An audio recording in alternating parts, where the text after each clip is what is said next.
I want you to move to the top, but if you're moving to the top and selling your soul for a mess of pottage, then you're violating the very tradition that produced a genius like a David Ruff, and I could add a whole host of other names, Sarah Vaughan, I could add John Coltrane's saxophone sound.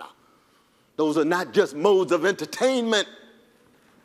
They're forms of struggle, intense struggle, unbelievable standards of excellence, courage to think for oneself, courage to love in the face of hate, courage not to terrorize others in the face of terrorism. If you're looking for a Muslim that reconciles Islam with democracy, start with Malcolm X. Loving everybody, especially as he began to criticize the Honorable Elijah Muhammad, but he had to love himself first, and as he did, he began to embrace everybody. What a grand example of dealing with terrorism as a Muslim, coming out of a tradition of a Jim Crow that enslaved people, but refusing to allow Jim Crow and slavery to have the last word. That's the tradition that you're coming out of, so that as you move into advertising industry, and come up with all the different challenges and dealing with all the different lies. Because you know the history, we got this wonderful, wonderful exhibition out on the wall. All the lies told about black people. And of course, there's lies told about brown and red and yellow and white too, but we accent Negroes today. Or post-Negroes, whatever you want to call us, black, African American, Balalian, we got a lot of names now.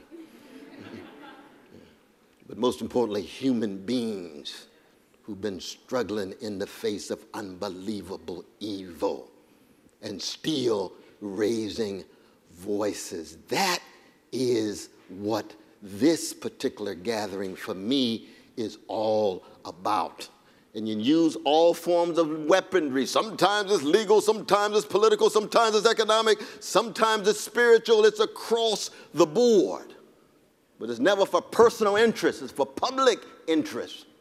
For common interest, for everybody, but for so long, everybody rarely meant black people, rarely meant red and brown.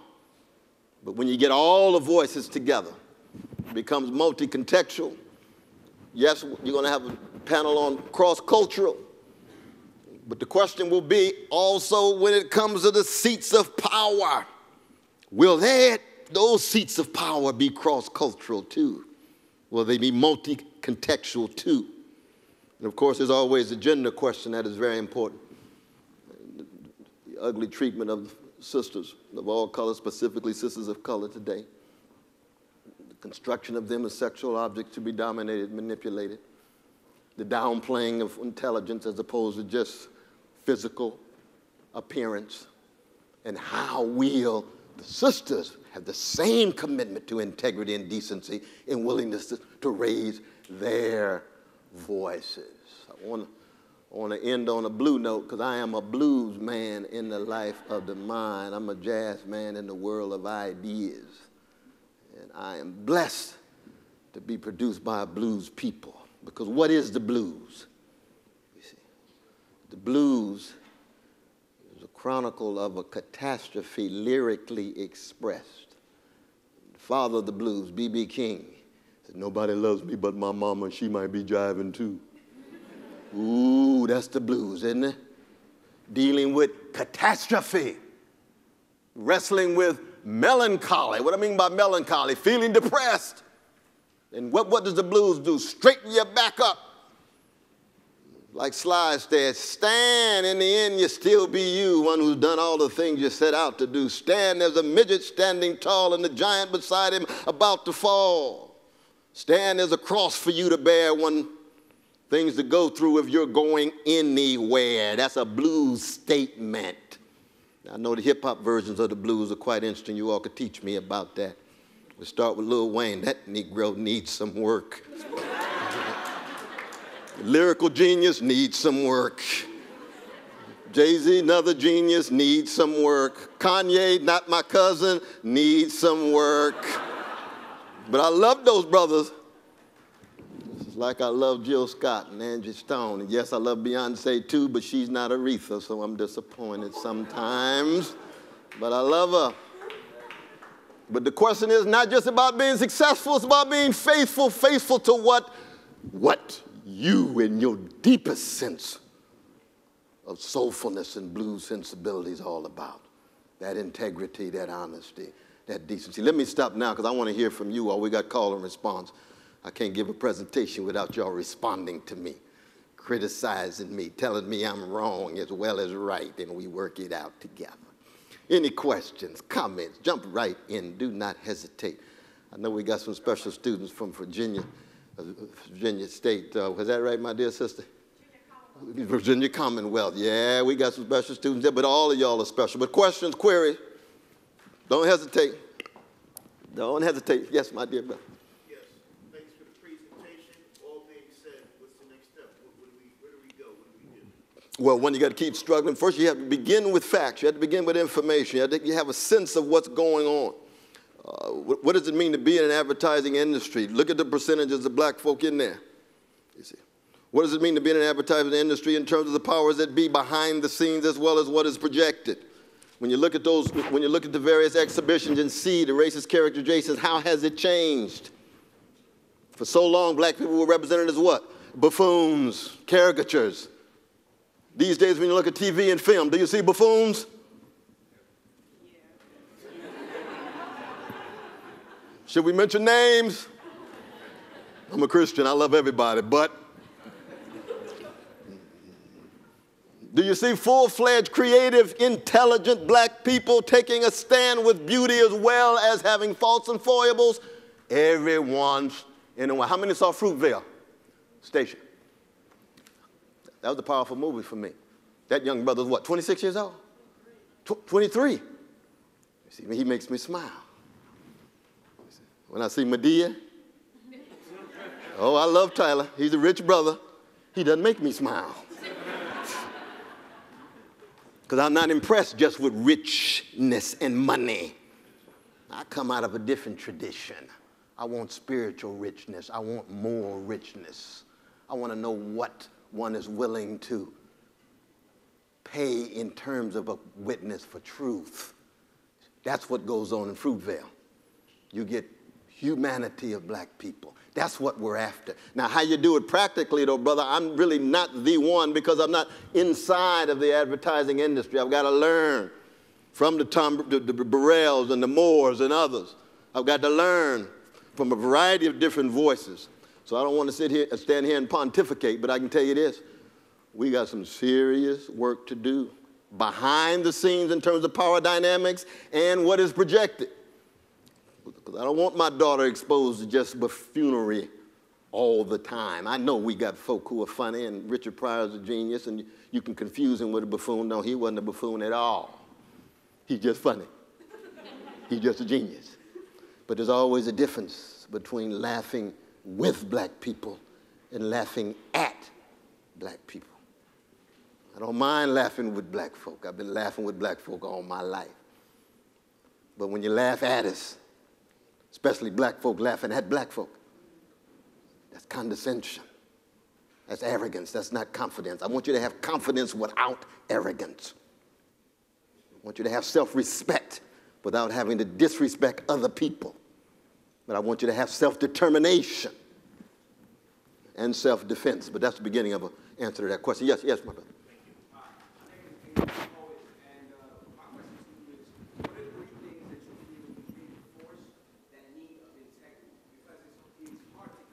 Absolutely. Oh, that's a powerful question, though. But one is that you have to have friends you can trust who exemplify the quest for intelligence you aspire to. You know that wonderful song by Harriet Melvin and the Blue Notes of Gamble and Huff, Where Are All My Friends? You got to find them. Sometimes it's just 2 or 3. Sometimes in your family. The people you spend time with says something about who you are. You see.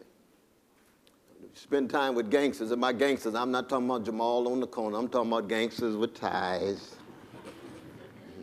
Gangsters with big power and wealth. And that's not true for all of them, but that's true for some, right? It doesn't come in one color, does it?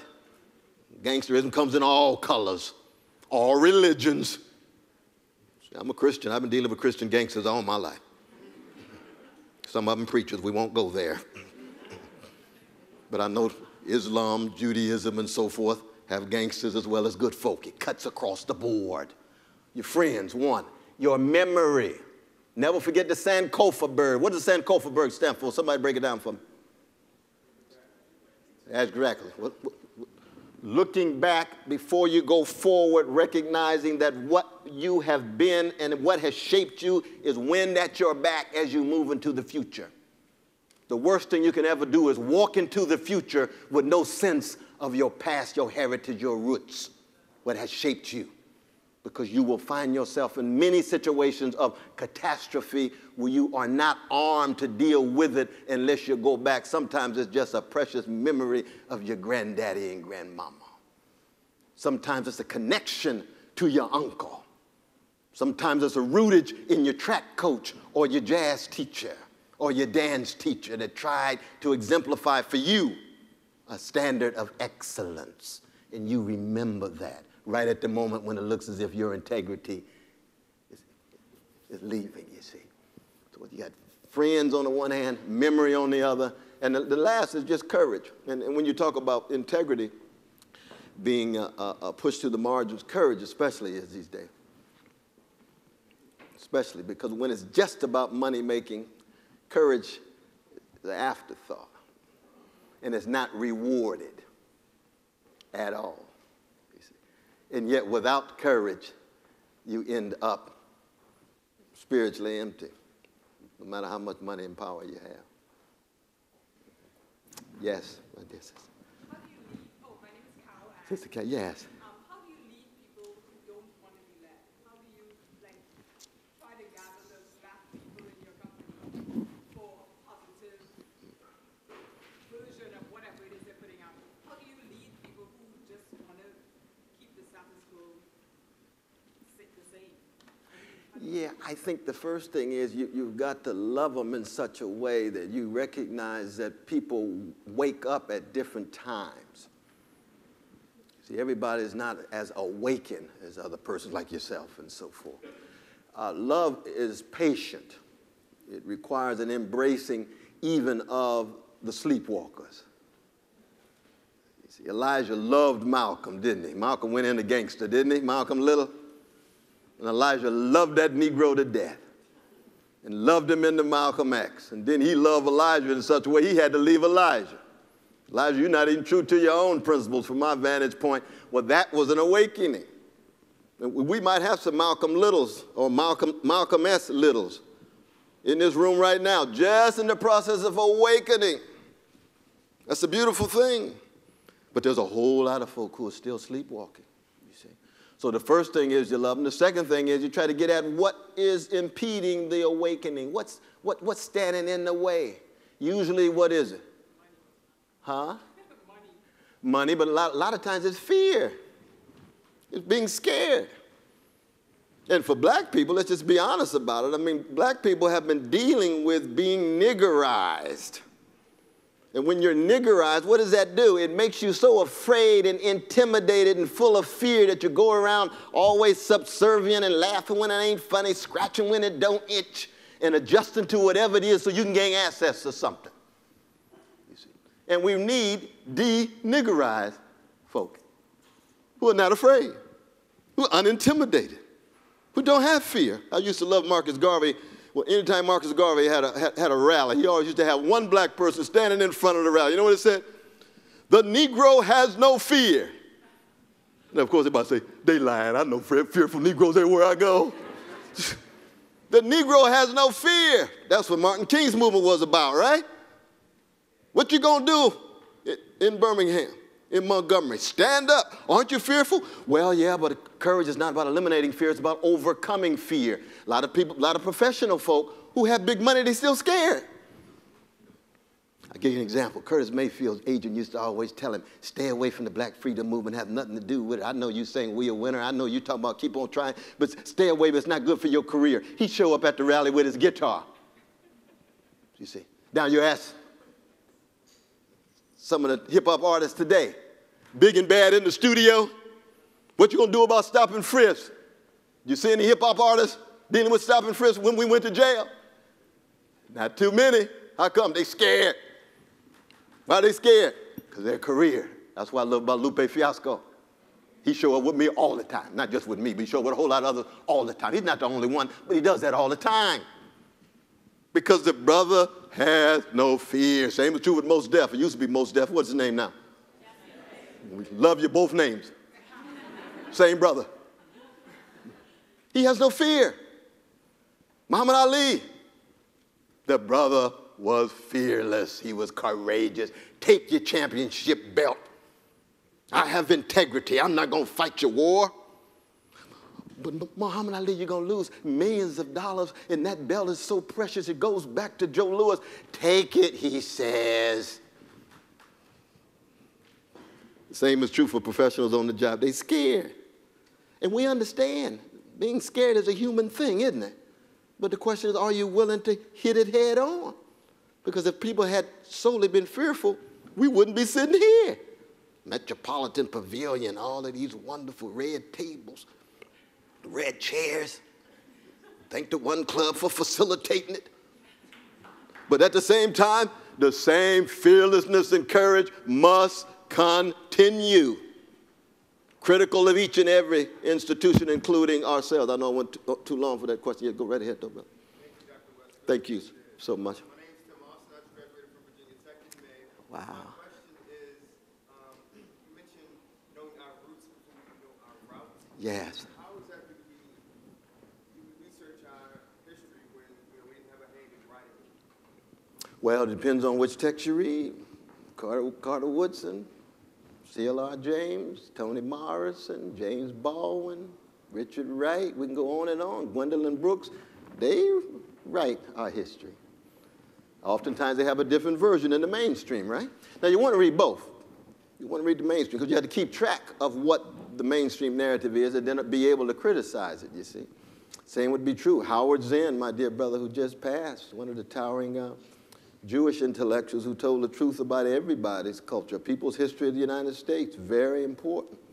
But you're right, you have to choose particular narratives and interpretations of it. But then you have to be very diligent and you have to be vigilant in terms of making sure you both read and then talk it over with your friends. You got to have enough partners to be able to read that text. Let's say you read W. Du Bois' Souls of Black Folk, then have a discussion on the side, after the job. You know, hold off from the happy hour on Tuesdays and have an intense hour of history on Tuesdays. You can go to the happy hour on Wednesdays. I'm not against going to happy hour. I'm not a Puritan about these things. Yes, go right ahead, though, brother. Jimmy Smith, how you doing, man? Yes, indeed. This is the Jimmy Smith. Give this brother a hand. This is the brother we were talking about. This is the brother we were talking about. Now, you got a wonderful salute from Sister Mary, and we were talking about you and Bootsy Collins. But go right ahead, though, brother.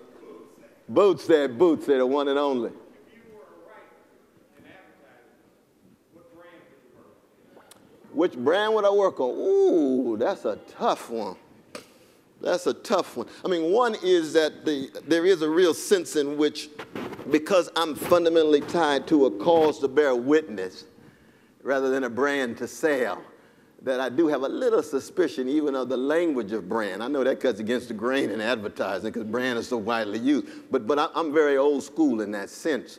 So the question is, how could I serve the calling that the God has given me to bear witness and tell the truth in such a way that large numbers of people have access to it? Now, some people would say, oh, Brother West, you just selling your product. Well, no, it's not a product. It's a calling. You see?